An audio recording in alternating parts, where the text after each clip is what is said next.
তখন চলছে খন্দকের কঠিন যুদ্ধ। নবী করিম সাল্লাল্লাহু আলাইহি ওয়াসাল্লাম ক্ষুধার্ত, পেটে পাথর বাঁধা। এক সাহাবী হযরত জাবের রাদিয়াল্লাহু তাআলা আনহু নিজের সামান্য সম্বল দিয়ে নবীজিকে দাওয়াত দিলেন, কিন্তু সেই দাওয়াত কবুল হলো 1000 মানুষের জন্য। আর তখনই ঘটলো সবচেয়ে বড় পরীক্ষা। যখন খাবার তৈরি হচ্ছে, ঠিক সেই মুহূর্তে জাবের রাদিয়াল্লাহু তাআলা আনহু এর 2 সন্তান এক মুহূর্তে মৃত্যুবরণ করলো। শোকে পাথর হয়েও কেন সেই বাবা মা সন্তানের নিথর দেহ আড়াল করে নবীজি সাল্লাল্লাহু আলাইহি ওয়াসাল্লামকে খাওয়ানোর আয়োজন করলেন? নবী প্রেমের সেই চরম পরীক্ষা এবং আল্লাহর কি কুদরত, তার প্রিয় হাবিব সাল্লাল্লাহু আলাইহি ওয়াসাল্লাম এর একটি মাত্র ডাকে কিভাবে সেই 2 মৃত শিশু আবার জীবন ফিরে পেল। এমনকি একজনের খাবার কেন 1000 জন খেয়েও শেষ হলো না। সেই অবিশ্বাস্য ত্যাগ, অলৌকিক কুদরত ও জীবন ফিরে আসার এই গল্প, যা আপনার ঈমানকে সতেজ করবে, জানতে হলে দেখতে থাকুন শেষ পর্যন্ত। একদা নবী করিম সাল্লাল্লাহু আলাইহি ওয়াসাল্লাম তার দৈনন্দিন আমল শেষে মসজিদ থেকে বের হয়ে গেলেন। মদিনার পথ ধরে তিনি হেঁটে চলছিলেন। নবীজির হাঁটার মধ্যেও ছিল এক ভিন্ন ধরনের প্রশান্তি, যা দেখলে যে কোনো পথিকের মন শান্ত হয়ে যেত। নবীজি সাল্লাল্লাহু আলাইহি ওয়াসাল্লাম যখন হাঁটছিলেন, তখন পথের একটু দূরত্বেই একটি গাছের ছায়ার নিচে বসেছিল একজন সাধারণ কৃষক। তার পরিশ্রান্ত পোশাক ছিল ধুলো মাখা, আর চোখে মুখে ক্লান্তির রেখা। হাতে ছিল দুপুরের আহার, কয়েকটি শুকনো রুটির টুকরা। লোকটি এতটাই দরিদ্র ছিল যে তার নুন আনতে পান্তা ফুরাতো। দূর থেকে সেই কৃষক দেখলেন নবী করিম সাল্লাল্লাহু আলাইহি ওয়াসাল্লাম তার দিকেই এগিয়ে আসছেন।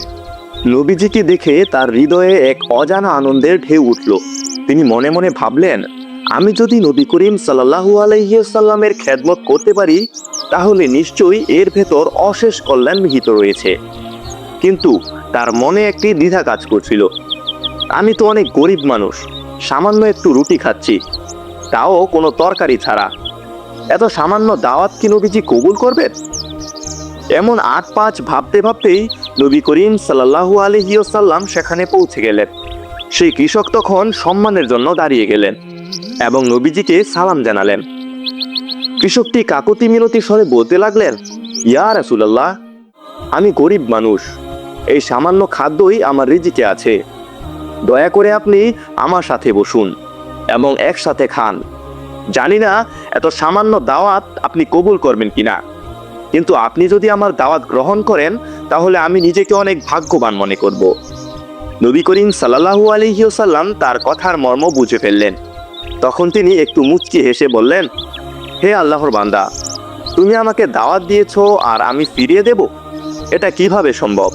মনে রাখবে, মহান আল্লাহ রাব্বুল আলামিন তোমার রিজিকে যা দিয়েছেন, সেই খাবারটি অবশ্যই তার অশেষ রহমত এবং নিয়ামত, আর তা সামান্য একটি খেজুর বা শুকনো রুটি হোক না কেন। এরপর নবী করিম সাল্লাল্লাহু আলাইহি ওয়াসাল্লাম সেই কৃষকের সাথেই গাছের ছায়ার নিচে বসলেন এবং তার শুকনো রুটিগুলো খেলেন। সেই কৃষকটি বলেন, আমি নবী করিম সাল্লাল্লাহু আলাইহি ওয়াসাল্লামের মুখে শুকনো রুটি খাওয়ার সময় যতটুকু আনন্দ দেখেছি, দামি খাবার খাওয়া অন্য কারো মুখেও এতটা আনন্দ আমি দেখিনি। আর লোকমুখে প্রচলিত আছে, সেই বছর নাকি ওই কৃষকের ফলন অন্যান্য বছর থেকেও আরো বেশি এবং ভালো হয়েছিল। এরপর থেকে যেদিনই সেই কৃষক ওই গাছের ছায়ার নিচে বসে শুকনো রুটি খেতেন, তখনও তিনি নবীজির মতো অনেক আগ্রহ করে খেতেন এবং মনে করতেন নবী করিম সাল্লাল্লাহু আলাইহি ওয়াসাল্লাম এখানেই বসে তার সাথে রুটি খেয়েছিলেন। প্রিয় দর্শক, দেখুন কেমন ছিল আল্লাহর নেক বান্দাদের ইবাদতের প্রতি নিষ্ঠা। এই প্রসঙ্গে নবী করিম সাল্লাল্লাহু আলাইহি ওয়াসাল্লাম একবার সাহাবীদেরকে হযরত সুলাইমান আলাইহিস সালাতু ওয়াস সালামের একটি ঘটনা শোনালেন। নবীজি বললেন, হে আমার সাহাবীরা শোনো, সুলাইমান আলাইহিস সালাতু ওয়াস সালামকে মহান আল্লাহ রাব্বুল আলামিন শুধু নবুয়তি দান করেননি, তিনি তাকে অনেক বড় রাজত্ব, জ্ঞান এবং প্রজ্ঞা দান করেছিলেন, যার অধীনে মানুষ, জিন এবং পশু পাখি সবাই শৃঙ্খলাবদ্ধভাবে থাকত। তার যুদ্ধের জন্য ছিল অগণিত শক্তিশালী ঘোড়া, যা শত্রুকে সহজেই পরাস্ত করত। একদিন বিকেল বেলায় সুলাইমান আলাইহিস সালাতু ওয়াস সালাম তার সেনাবাহিনীর জন্য প্রস্তুত করা সেই সুন্দর ও দ্রুতগামী ঘোড়াগুলোকে দেখতে চাইলেন। খাদেমরা তখন ঘোড়াগুলোকে আনলো। ঘোড়াগুলো ছিল অত্যাধিক সৌন্দর্যমণ্ডিত এবং অসাধারণ আকর্ষণীয়।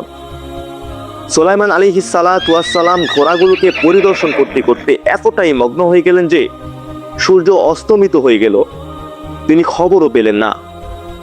বেশ খানিকটা সময় অতিবাহিত হওয়ার পরে তিনি বুঝতে পারলেন সেদিনকার আসরের সময়ের ইবাদত তিনি এখনো আদায় করেননি। তিনি তখন অত্যন্ত মর্মাহত হলেন এবং অশ্রুসিক্ত চোখে বলতে লাগলেন, এই ঘোড়াগুলোকে আমি ভালোবাসি শুধু মহান আল্লাহ রাব্বুল আলামিনের জন্য, কারণ এগুলো জিহাদের কাজে লাগতো। কিন্তু ঘোড়াগুলোর প্রতি মনোযোগের কারণে যেহেতু আমি আসরের ইবাদতই ভুলে গিয়েছি, সেহেতু এই ভালোবাসা কখনোই গ্রহণযোগ্য হবে না। তখন তিনি আর বিলম্ব করলেন না, সাথে সাথে মহান আল্লাহ রাব্বুল আলামিনের দরবারে কুরবানি করে দিলেন। পবিত্র কোরআনের বর্ণনা অনুযায়ী তিনি সেই ঘোড়াগুলোর পায়ের রগ এবং গলা কেটে দিলেন। সেগুলোকে কুরবানি করার পরে তিনি 2 হাত তুলে দোয়া করলেন, ইয়া রাব্বুল আলামিন, আপনি আমাকে ক্ষমা করে দিন এবং আমাকে এমন রাজত্ব দান করুন যা আমার পরবর্তীতে কারো জন্য প্রযোজ্য হবে না, এবং আপনি বড়ই দানশীল। নবী রাসূলদের ইবাদতের প্রতি নিষ্ঠা কেমন ছিল তা তো আমরা জানলাম। এবার দেখুন স্বয়ং শেষ নবী সাল্লাল্লাহু আলাইহি ওয়াসাল্লামকে তার ইবাদত থেকে বিচ্যুত করতে শয়তানের কি দুঃসাহস হয়েছিল। এরই বেশ কিছুদিন পরের ঘটনা। মদিনার আকাশে স্নিগ্ধতা ছড়িয়ে পড়ল। আকাশের চাঁদ মৃদু আলো দিচ্ছিল। নবী করিম সাল্লাল্লাহু আলাইহি ওয়াসাল্লাম গভীর রাত্রে একা একাই মসজিদে নববীতে বসে ইবাদত করছিলেন। তিনি মহান আল্লাহ রাব্বুল আলামিনের দিকে অন্তরটি দিয়ে গভীর ইবাদতের মগ্নতায় ডুবেছিলেন। নামাজ চলাকালীন সময় হঠাৎ তার সামনে থেকে একটি অদৃশ্য শক্তি, একটি দুষ্ট জিন উপস্থিত হলো। নবী করিম সাল্লাল্লাহু আলাইহি ওয়াসাল্লাম প্রথম দিকে তাকে ভ্রুক্ষেপই করলেন না। যখন সেই জিন দেখলো নবীজির ধ্যান কিছুতেই তার ইবাদত থেকে বিচ্যুত হচ্ছে না, তখন সে নবী করিম সাল্লাল্লাহু আলাইহি ওয়াসাল্লাম এর মুখের উপরে থুতু নিক্ষেপ করে। নাউযুবিল্লাহ মিন যালিক। কাজটি করার সাথে সাথে পুরো দুনিয়া যেন থমকে গেল, আরো যেন কেঁপে উঠল, আর জিনটি আর নড়তে পারল না। তার পা সেখানেই আটকে গেল। নবী করিম সাল্লাল্লাহু আলাইহি ওয়াসাল্লাম যখন নামাজ থেকে পারেক হলেন, তখন সাথে সাথে সেই জিনটি ধরে ফেললেন এবং তার গলা চেপে ধরেন।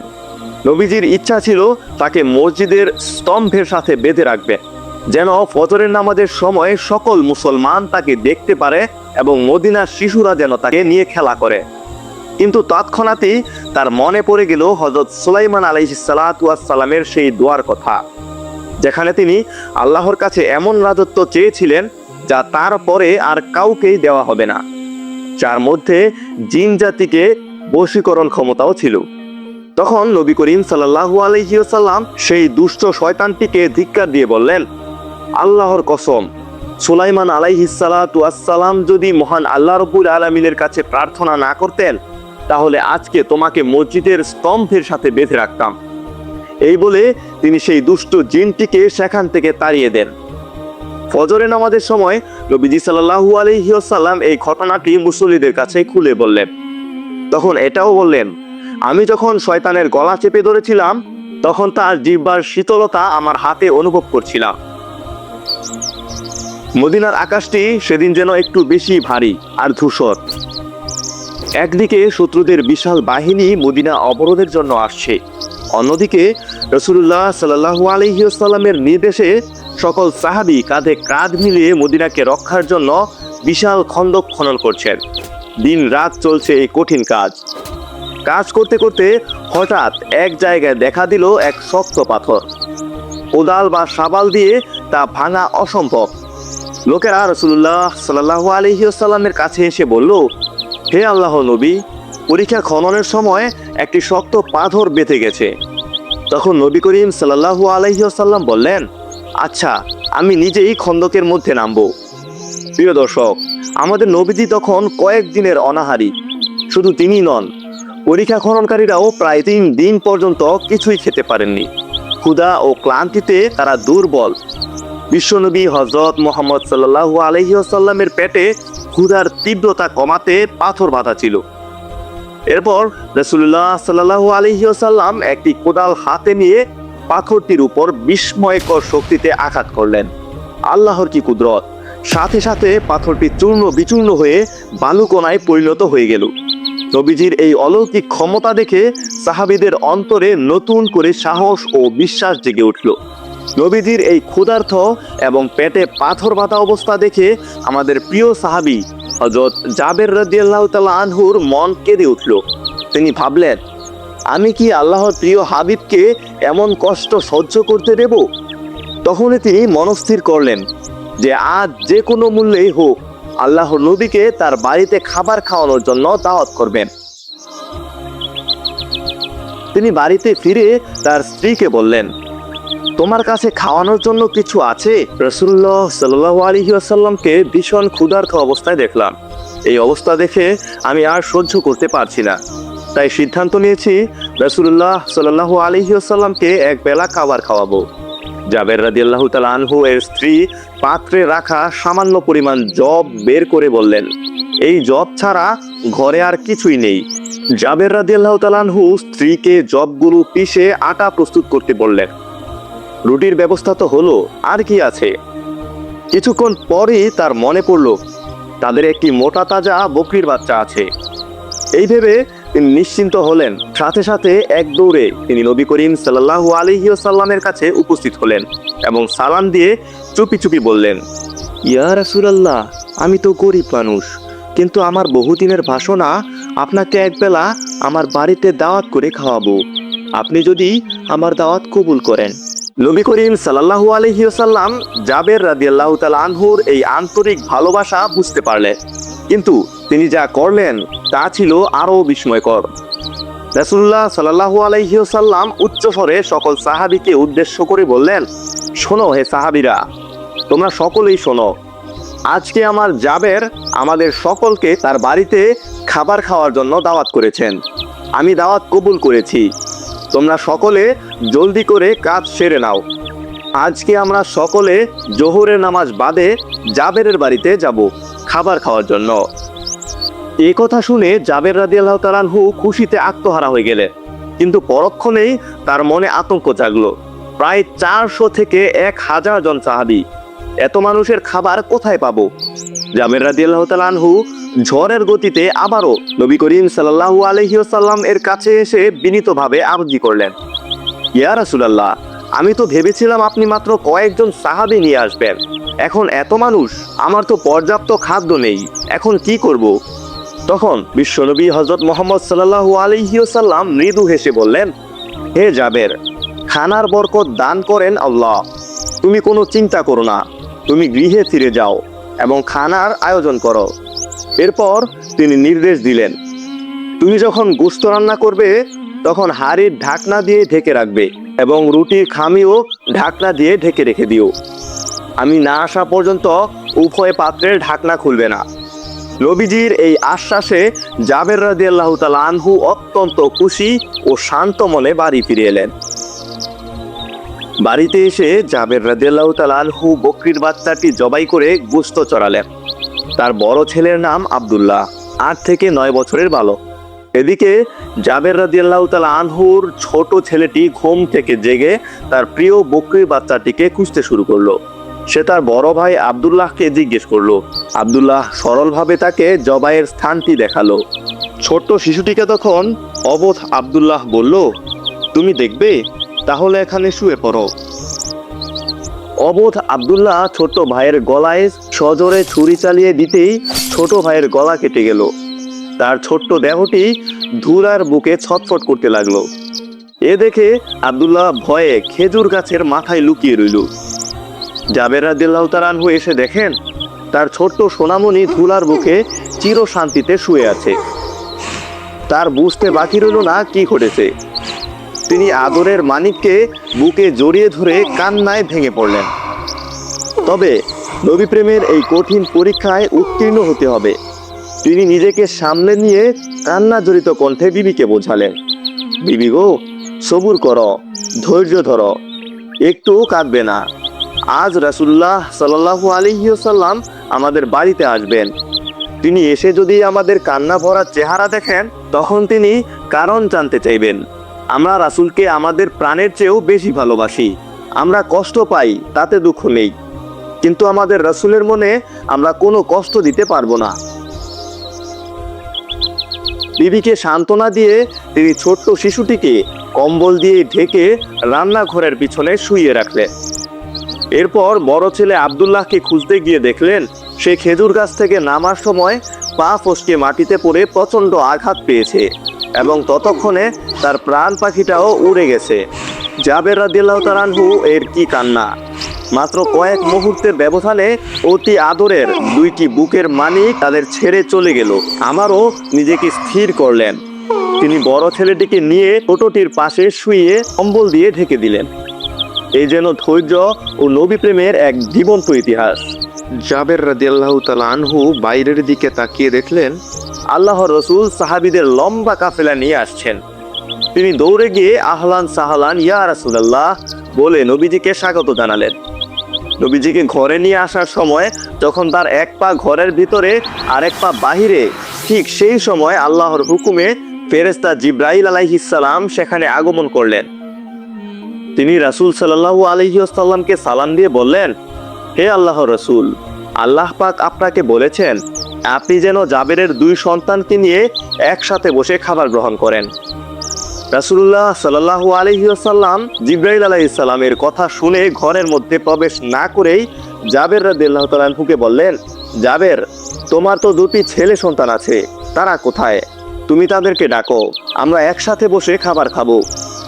জাবের রাদিয়াল্লাহু তাআলা আনহু এবার আর মিথ্যা বলতে পারলেন না, কারণ তিনি বুঝতে পারছিলেন এটা আল্লাহর ইচ্ছা। তিনি নবী করিম সাল্লাল্লাহু আলাইহি ওয়াসাল্লামকে সাথে নিয়ে রান্নাঘরের পিছনের দিকে গেলেন। কম্বল দিয়ে ঢাকা দেহ দুটি দেখিয়ে বললেন, এই তো আমার মানিক, আমার হৃদয়ের টুকরা, ওরা আমাদের ছেড়ে চলে গেছে, আর জীবিত নেই। নবীজি তখন গভীর আবেগে মাটির উপর বসে পড়লেন এবং দুই ছেলের বুকের উপর দু হাত রেখে ডাক দিলেন, হে জাবেরের ছেলেরা, আমি আল্লাহর রাসূল তোমাদেরকে ডাকছি, তোমরা উঠে বসো আমার সাথে খাবার খাওয়ার জন্য। প্রিয় দর্শক, রাসূলের ডাক দিতে বিলম্ব হলো না, সাথে সাথে কবুল হয়ে গেল। আল্লাহর হুকুমে ছেলেদের প্রাণ পাখি আবারও ফিরে আসলো তাদের বক্ষপিঞ্জরে। অলৌকিকভাবে জীবিত হলো দুই ভাই। নবী করিম সাল্লাল্লাহু আলাইহি ওয়াসাল্লাম তখন দুই ভাইকে বুকে জড়িয়ে ধরে ঘরের ভিতরে আসলেন এবং খাবার খেতে বসলেন। এরপর নবীজি জাবের রাদিয়াল্লাহু তাআলা আনহু এর স্ত্রীকে বললেন আটার খামি ও গোশতের পাতিল নিয়ে আসতে। তিনি সেগুলোতে সামান্য লালা মিশিয়ে বরকতের জন্য দোয়া করলেন। তারপর বললেন, তুমি চুলার উপর থেকে পাতিল না নামিয়ে তা থেকে তরকারি নিয়ে পরিবেশন করো। নবীজি সমস্ত সাহাবীকে উদ্দেশ্য করে বললেন, হে সাহাবীরা, তোমরা সকলে শোনো, আজকে তোমরা যত খুশি রুটি খাও, যত খুশি গোশত খাও, কিন্তু হাড়গুলো চাবাবে না এবং চুষে চুষে খাবে। জাবের রাদিয়াল্লাহু তাআলা আনহু তখন খাবারের পাতিল থেকে ঢাকনা সরিয়ে 1000-এরও বেশি সাহাবীকে পেট ভরে গোশত ও রুটি পরিবেশন করতে থাকলেন। সকলে পেট ভরে খাওয়ার পর বিশ্বনবী হযরত জাবের রাদিয়াল্লাহু তাআলা আনহুকে বললেন, হে জাবের, এবার তুমি রুটি এবং গোশতের ঢাকনা খোলো।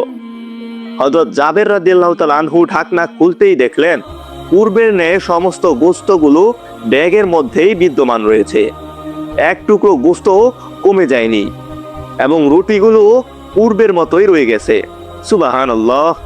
এরপর বিশ্বনবী সাল্লাল্লাহু আলাইহি ওয়াসাল্লাম জাবের রাদিয়াল্লাহু তাআলা আনহুকে বললেন, হে জাবের, তুমি গোশত খাওয়ার সমস্ত হাড়গুলো আমার সামনে নিয়ে আসো। হাড়গুলি বিশ্বনবীর সামনে আনা হলে তিনি আল্লাহর দরবারে দোয়া করলেন। সাথে সাথে জাবের রাদিয়াল্লাহু তাআলা আনহু এর ছোট্ট ছেলেটির সেই বকরিটি হাড়গুলোর মধ্য থেকে বের হয়ে এক দৌড় দিল। এই ছিল সাহাবে কেরামের নবী প্রেম এবং ত্যাগের প্রতি আল্লাহর পক্ষ থেকে আসা অবিশ্বাস্য প্রতিদান ও কুদরত। একদিন হযরত আবু বকর রাদিয়াল্লাহু তাআলা আনহু এবং হযরত ওমর রাদিয়াল্লাহু তাআলা আনহু 3 দিন ধরে নবী করিম সাল্লাল্লাহু আলাইহি ওয়াসাল্লামকে খুঁজে পাচ্ছিলেন না। অবশেষে কিছু রাখালের কাছে গেলেন। রাখালদের পক্ষ থেকে একজন বলে উঠল, আজকে 3 দিন যাবৎ পাশের গুহায় একজন লোক কান্না করে চলছে। তার কান্নার জন্য আমাদের পশুগুলো পর্যন্ত আজকে 3 দিন যাবৎ কোনো ঘাস পানি খাচ্ছে না, দুধে মুখ লাগাচ্ছে না। মনে হচ্ছে আমাদের পশুগুলো যেন 3 দিন ধরে তার সাথে কান্না করছে। ভাই, তোমরা তোমাদের এই লোককে নিয়ে যাও, তাহলে হয়তো আমাদের পশুগুলো আগের মতো খাবার খাওয়া শুরু করবে। রাখালের এই কথা শুনে হযরত আবু বকর রাদিয়াল্লাহু তাআলা আনহু হযরত ওমরকে বললেন, ওমর, যার কান্না শুনে পশু পাখিরা পর্যন্ত খাওয়া দাওয়া ছেড়ে দিয়েছে, তিনি আর কেউ হবেন না, তিনি আমাদের প্রিয় নবী হযরত মুহাম্মদ সাল্লাল্লাহু আলাইহি ওয়াসাল্লামই হবেন। তখন হযরত আবু বকর রাদিয়াল্লাহু তাআলা আনহু ও হযরত ওমর রাদিয়াল্লাহু তাআলা আনহু গুহার মধ্যে প্রবেশ করে দেখলেন তাদের প্রিয় নবী সাল্লাল্লাহু আলাইহি ওয়াসাল্লাম সেজদায় পড়ে উম্মতি উম্মতি বলে কান্না করছেন। হযরত ওমর রাদিয়াল্লাহু তাআলা আনহু কান্না ধরে রাখতে পারলেন না। তিনি রাসূলুল্লাহ সাল্লাল্লাহু আলাইহি ওয়াসাল্লামকে উদ্দেশ্য করে বললেন, ইয়া রাসূলুল্লাহ, আমরা আজকে 3 দিন যাবত আপনাকে খুঁজতে খুঁজতে হয়রান হয়ে গিয়েছি। নবী গো, আপনি এখানে উম্মতের জন্য এত কান্না করছেন, আপনি উঠুন, আমরা আপনাকে নিতে এসেছি। কিন্তু বিশ্বনবী সাল্লাল্লাহু আলাইহি ওয়াসাল্লাম সেজদা থেকে মাথা উঠালেন না। তখন হযরত আবু বকর রাদিয়াল্লাহু তাআলা আনহু আবেগপ্লুত হয়ে বললেন, ইয়া রাসূলুল্লাহ, আপনি উম্মতের জন্য এত কান্না করছেন, হুজুর আপনি মাথা উঠান। আমি আবু বকর আমার তামাম জিন্দেগির ইবাদতগুলো আপনার উম্মতের জন্য সঁপে দিলাম। তারপরও প্রিয় নবী সাল্লাল্লাহু আলাইহি ওয়াসাল্লাম মাথা উঠালেন না। এরপর তারা দুজন বাড়ির দিকে আসছিলেন। পথে হযরত আলী রাদিয়াল্লাহু তাআলা আনহুর সাথে সাক্ষাৎ হলো। তারা বিস্তারিত সবকিছু বললেন। হযরত আলী রাদিয়াল্লাহু তাআলা আনহু এরপর মা ফাতেমা রাদিয়াল্লাহু তাআলা আনহা এবং কলিজার টুকরা 2 হাসান ও হোসাইন রাদিয়াল্লাহু তাআলা আনহুকে নিয়ে নবীজির গুহার মধ্যে চলে এলেন। এবার হযরত ফাতেমা রাদিয়াল্লাহু তাআলা আনহা তার আব্বাজানকে লক্ষ্য করে বললেন, আব্বাজান, আমরা আপনাকে সমস্ত জায়গায় খুঁজে খুঁজে হয়রান হয়ে গিয়েছি। আপনার নাতি হাসান এবং হোসাইন ক্ষুধা ও কষ্টে কান্না করছে। আব্বাজান, আপনি উঠুন, আমরা আপনাকে নিতে এসেছি। তারপরও নবী করিম সাল্লাল্লাহু আলাইহি ওয়াসাল্লাম মাথা ওঠালেন না। এবার হযরত ফাতেমা রাদিয়াল্লাহু তাআলা আনহা এক চরম সিদ্ধান্ত নিয়ে বললেন, ইয়া রাসূলুল্লাহ, আমি ফাতেমা কথা দিচ্ছি, আমার আদরের হাসান ও হোসাইনকে আপনার উম্মতের জন্য কুরবানি করে দিলাম, আপনি মাথা ওঠান। তখনই আল্লাহ রাব্বুল আলামিনের আরশ থেকে ফরিয়াদ কবুল হলো। মহান আল্লাহ হযরত জিবরাইল আলাইহিস সালামকে ডেকে বললেন, হে জিবরাইল, তুমি এখনই যাও, গিয়ে আমার বন্ধুকে মাথা ওঠাতে বলো এবং কান্না বন্ধ করতে বলো। জিবরাইল, আমার বন্ধুকে জানিয়ে দাও, আমি আল্লাহ কথা দিচ্ছি, আমার বন্ধুকে না জিজ্ঞেস করে আমার বন্ধুর একটা উম্মতকেও আমি জাহান্নামে দেব না। অতঃপর জিবরাইল আলাইহিস সালাম আল্লাহর নবীর কাছে এসে আল্লাহ রাব্বুল আলামিনের এই সুসংবাদ শুনিয়ে দিলেন। নবী করিম সাল্লাল্লাহু আলাইহি ওয়াসাল্লাম এরপর তার সিজদা থেকে মাথা উঠালেন। প্রিয় দর্শক, এই ছিল আজকের ভিডিওতে। আল্লাহ রাব্বুল আলামিন আমাদের সকলকে এখান থেকে শিক্ষা নেওয়ার তৌফিক দান করুন। আমিন। আসসালামু আলাইকুম ওয়া রাহমাতুল্লাহ।